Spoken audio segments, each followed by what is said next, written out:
Hi, my name's Amy Fallman. I'm a physical therapist, and the last couple episodes on Physio in Your Pocket, I covered a few deadlift injuries, most of which could have been avoided with proper deadlifting.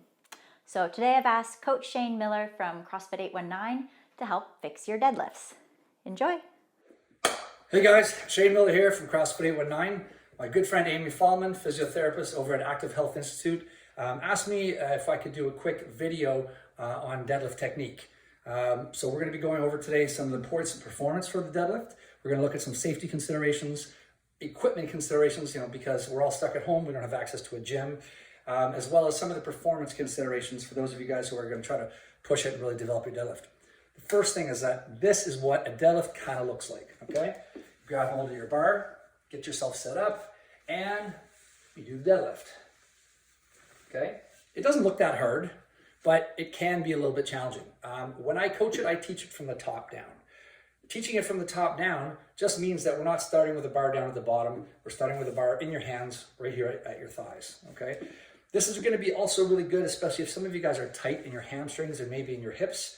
Some people have trouble getting all the way down without really rounding their back. So starting at the top and doing what's called a Romanian deadlift is gonna allow us to learn the first half of the deadlift, well, from the top down, the first half, and practice that until you're good enough to then go the rest of the way, okay? So the Romanian deadlift is simply the top half of a regular deadlift. Kind of looks like this, right? So you're gonna start here, we're gonna have our shoulders back, we're gonna get a nice abdominal brace with a neutral lumbar curve. Now that neutral curve, I don't know if you can see, but neutral curve, okay, kind of looks like this, not like this. So I don't want you to be forcing an arch. I just want you to keep a nice neutral position, okay? You've got a good abdominal brace. From this position, you're gonna hinge at your hips. So we're not gonna bend our knees, though we are gonna keep them unlocked, all right? So we're gonna be here, we're going to keep the knees unlocked, brace the core, push the hips backwards, and you go until you find a stretch. Oh, that's my stretch right there. So I'm gonna come right back up. So that's your Romanian deadlift, and that's the first half of your deadlift. So once again, it's hips back, and we're just bringing that bar down until you find the stretch in the hamstrings. Now, what we have to be careful for is we want to avoid, when you're going down, we want to avoid letting your knees bend more as you're going down, because then you end up going around your knees. And we always want the bar to have a pretty much a straight up and down path. So vertical bar path means the knees have to stay back out of the way of that bar path.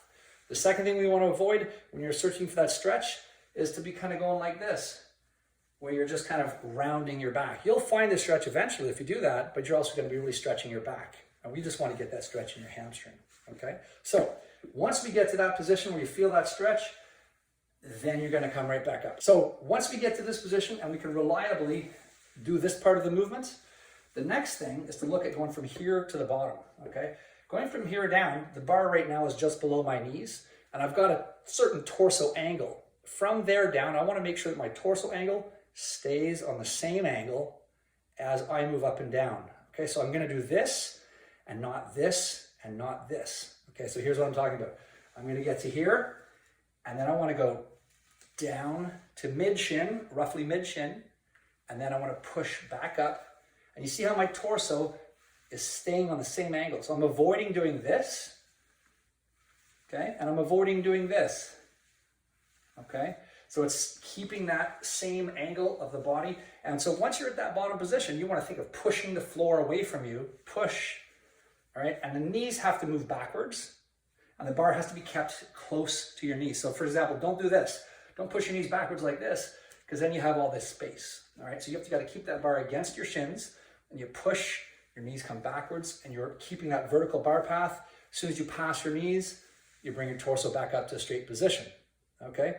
That's your basic deadlift, okay? Now, when you normally do it, you're gonna pick up the bar from the floor, okay? So when you get that position on the floor, you want to make sure that you have your weight, the bar and your body together, the whole weight just behind midfoot. So midfoot towards the heels. You don't want to be teetering on your heels. That's no good. You don't want to feel like you're out of balance. You always have to be in balance. So you're going to be right about here. Now, for some of you guys who are just not flexible enough to get this position and have a nice neutral lumbar curve, some of you guys are going to end up having to be a little bit like this, and we don't want that. So what you're going to do, because this is just a stick, but if you're using a bar and you have some plates, small plates don't weigh much, but they're not very big. So If you have them on your bar is going to be really low. Now the bigger plates will keep the bar higher off the ground, but they weigh a lot more. Maybe you're not ready for that yet. So if you got to use small plates, right, and you should use small plates to start and then gradually build it, try to get some kind of a riser. Maybe it's going to be a couple textbooks, even just some extra plates. If you do have some other plates, you can stack them on the floor sideways. Anywhere from 1 inch, 2, 3, 4, 5, 6, 7 inches on each side. And that way, when you go down, let's say you're going down like this and you're going to pick up your bar. If this is as far as you can go, then that's as far as you go. You have it set up so that the bar is this high. Then here's your starting position, and then you just do your deadlift from there, okay? Because I don't want to see you guys coming down like this and then pulling the bar up like this. That's not good for your back, okay? So make sure you play it safe, okay? Use risers, okay? Now, if you don't have a bar, okay? Well, let's say you've got a bar, but you've got no weights. Well, how is this going to help you develop much strength? There's a whole bunch of ways, okay? First of all, when you have your bar like this, your load is distributed across both legs, okay? Ideally, it's a nice and even weight distribution between your 2 feet.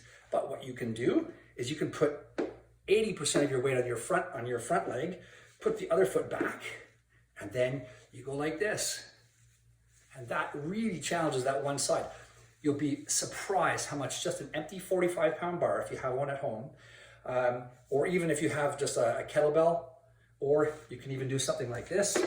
You can take a band, put that around your foot, just even with one hand like this, the other foot back, hip comes back, and you pull it up. You'll be surprised how much tension that puts in the hamstring on that one side, okay? So from the side view, it would look like this. Okay, so your leg is back a bit. I'm still pushing my hip backwards. I come over. Notice I'm not changing my technique, okay? I'm still keeping my neutral curve. I hinge at my hips. I come down and I come up. Now, one thing I do want you to do when you have a weight on one side, try to think of keeping it even if you're doing it just like this. The weight on one side is going to make your body want to go like this, right? As you go over, it's going to kind of want to twist you. So I want you to make sure you don't let it twist. So pretend you have weight in the other hand and make sure you keep it even. Okay, if you decide you want to hold it like this, same thing. It's going to really twist you.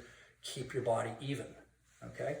So from here, another thing you can do, you can put your foot on the wall like this.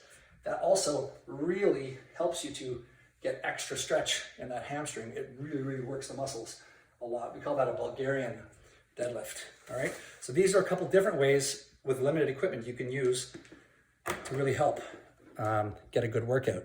Just make sure that you're in balance. The final consideration is just for performance, okay? I want you to remember, if you do think that you want to try to build up and get a big, strong deadlift, your training can't be a test every time that you do it. So don't be testing your strength every single time, trying to lift as heavy as you can or do as many reps as you can every single time. Make sure that you're day after day, week after week with your training, you're pushing it a little bit, but you're not like just all out testing your strength every time. If you're doing an all out test of your strength every time, you'll make quick progress for a while, and then you're going to stagnate, and it's going to be weeks or months before you make progress again. But if you always train and leave a little bit in the tank, and then say once a month, really push it and see what you can get, you're going to notice that those once a month peaks go much, much higher. You'll make much better progress. Hope you enjoyed that. If you would like to get a hold of me, CrossFit 819, and enjoy, you guys. Take care and stay safe. Thank you, Shane.